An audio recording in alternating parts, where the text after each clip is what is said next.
A long way down and a long way back up to that rescue helicopter. Caught on video, a firefighter rappelling down a 150-foot rope to rescue a man who got hurt while hiking west of Sedona.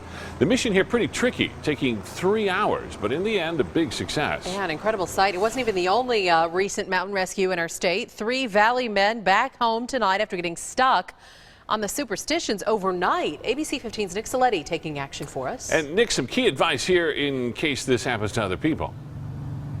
Steve, Katie, so much of your survival depends on how well you've prepared in advance, but it doesn't have to be complicated. For instance, if you have to start a fire, all you need really is a 9-volt battery and a Brillo pad, and look what happens. You can see all that smoldering. You can do something similar with a lighter and also lint from the dryer, believe it or not. You know, like we said, it doesn't have to be complicated, but these little things can really help keep you warm when it's cold, when it's rainy, which is exactly what those guys were up against. Let me tell you, what it took to get here was some not even human anymore type of stuff. For the very first time, we're hearing from Jonathan Tretheway, one of 3 hikers stranded overnight on the Superstitions. This is a treacherous, it's over 20 miles. And this Facebook Live recorded just hours before the men would lose their way. You can see just how foggy it was as the sun set. Conditions only got worse.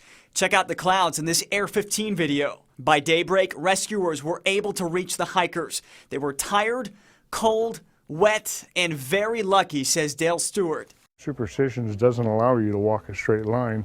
It's riddled with canyons and walls. Stewart owns the hiking shack in Phoenix and teaches survival classes.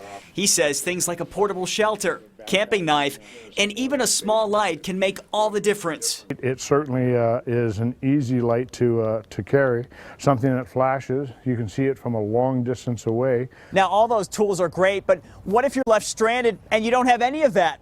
One thing you can do is look for some kind of a rock formation, something that's going to block your exposure to the elements. Any place that'll keep you out of the wind, out of the rain.